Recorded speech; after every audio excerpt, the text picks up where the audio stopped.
Creed en sus profetas. Martes 7 de mayo 2024, Ezequiel 43. La gloria del Señor vuelve al templo. Luego me condujo a la puerta que da al oriente, y aquí que la gloria del Dios de Israel venía desde el oriente. Su estruendo era como el estruendo de muchas aguas, y la tierra resplandecía a causa de su gloria. La visión que vi era como aquella visión que había visto cuando él vino para destruir la ciudad, y como la visión que había visto junto al río Quebar, y caí postrado sobre mi rostro. La gloria del Señor entró en el templo por la puerta que da al oriente. Entonces el Espíritu me levantó y me introdujo al atrio interior, y he aquí que la gloria del Señor llenó el templo. Entonces oí a alguien que me hablaba desde el templo, mientras un hombre estaba de pie junto a mí, y me dijo: «Oh hijo de hombre, este es el lugar de mi trono, el lugar de las plantas de mis pies, en el cual habitaré en medio de los hijos de Israel para siempre. Nunca más la casa de Israel, ni ellos ni sus reyes, profanarán mi santo nombre con sus prostituciones, ni con los cadáveres de sus reyes cuando éstos mueran, poniendo su umbral junto a mi umbral, y sus postes junto a mis postes. Pues habiendo tan solo una pared entre yo y ellos, contaminaron mi santo nombre con las abominaciones que hicieron, por lo cual los consumí en mi furor. Ahora que alejen de mí su prostitución y los cadáveres de sus reyes, y yo habitaré en medio de ellos para siempre. Y tú, oh hijo de hombre, declara a los de la casa de Israel lo concerniente al templo, y que tomen nota de las dimensiones de su plano, para que se avergüencen de sus pecados. Y si han sido afrentados por causa de todo lo que han hecho, hazles entender los detalles del templo, su disposición, su salida, sus entradas y todos sus detalles. Escribe ante su vista todos sus estatutos, todos sus detalles y todas sus instrucciones, para que guarden todos sus detalles y todos sus estatutos y que los pongan por obra. Estas son las instrucciones acerca del templo. Sobre la cumbre del monte, toda el área alrededor será santísima. He aquí estas son las instrucciones acerca del templo. El altar del holocausto. Estas son las medidas del altar. Su base será de 50 centímetros de alto y de 50 centímetros de ancho. La moldura de su borde alrededor será de 8 centímetros. Así será la base del altar.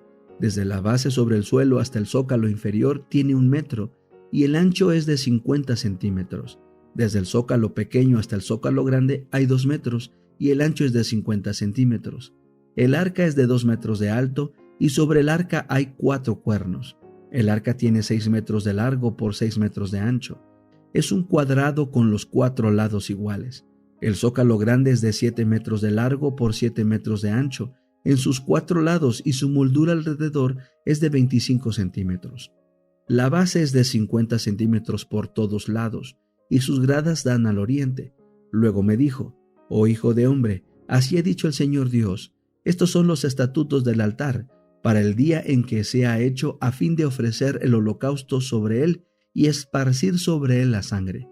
A los sacerdotes levitas, que son de la descendencia de Sadoc, que se acercan a mí para servirme, darás un novillo para el sacrificio por el pecado. Tomarás parte de su sangre y la pondrás sobre los 4 cuernos del altar, en las 4 esquinas del zócalo y alrededor de la moldura. Así lo purificarás del pecado y harás expiación por él. Tomarás luego el novillo para el sacrificio por el pecado y lo quemarás en un lugar destinado para el uso del templo, fuera del santuario. En el segundo día ofrecerás un macho cabrío sin defecto como sacrificio por el pecado, y purificarán del pecado el altar como lo purificaron con el novillo. Cuando acabes de purificarlo, ofrecerás un novillo sin defecto, y del rebaño un carnero sin defecto. Los ofrecerás delante del Señor. Los sacerdotes echarán sal sobre ellos y los ofrecerán en holocausto al Señor. Durante 7 días ofrecerás un macho cabrío cada día, como sacrificio por el pecado. Asimismo será sacrificado el novillo, y del rebaño un carnero sin defecto. Durante 7 días harán expiación por el altar, y lo purificarán, así lo consagrarán. Acabados estos días, a partir del 8º día, los sacerdotes podrán ofrecer sobre el altar los holocaustos y los sacrificios de paz de ustedes, y ustedes serán aceptados por mí, dice el Señor Dios. El deseado de todas las gentes. Capítulo 28. Leví Mateo. Las palabras de Cristo habían evocado un cuadro brillante, pero lo cruzaba una densa sombra que solamente su ojo discernía. Vendrán días, les dijo, cuando el esposo les será quitado. Entonces ayunarán en aquellos días. Cuando viesen a su Señor traicionado y crucificado, los discípulos llorarían y ayunarían. En las últimas palabras que les dirigiera en el aposento alto, dijo: un poquito y no me veréis, y otra vez un poquito y me veréis.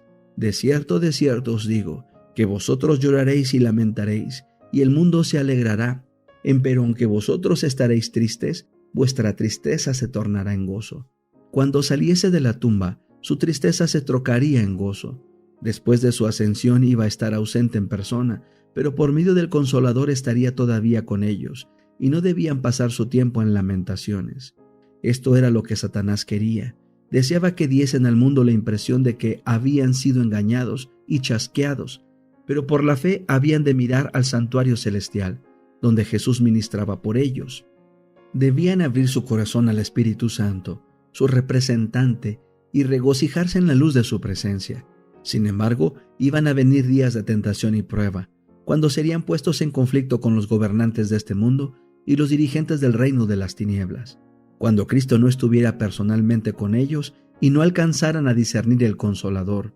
Entonces sería más apropiado para ellos ayunar.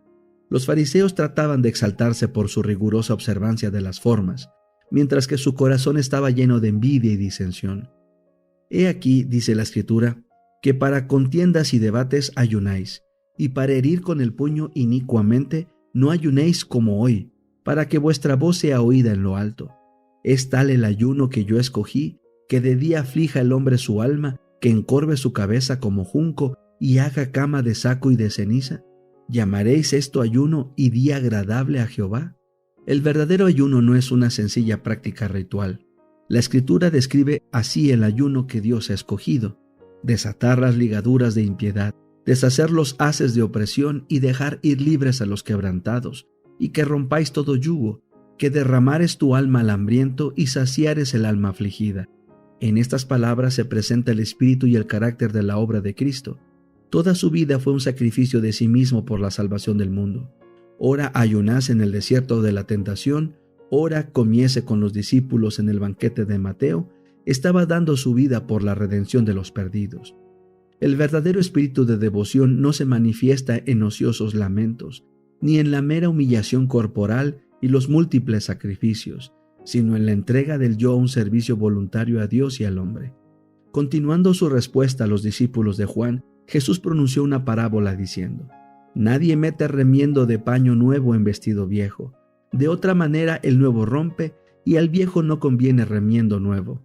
El mensaje de Juan el Bautista no había de entretejerse con la tradición y la superstición. Una tentativa de fusionar la hipocresía de los fariseos con la devoción de Juan no lograría sino hacer más evidente el abismo que había entre ellos.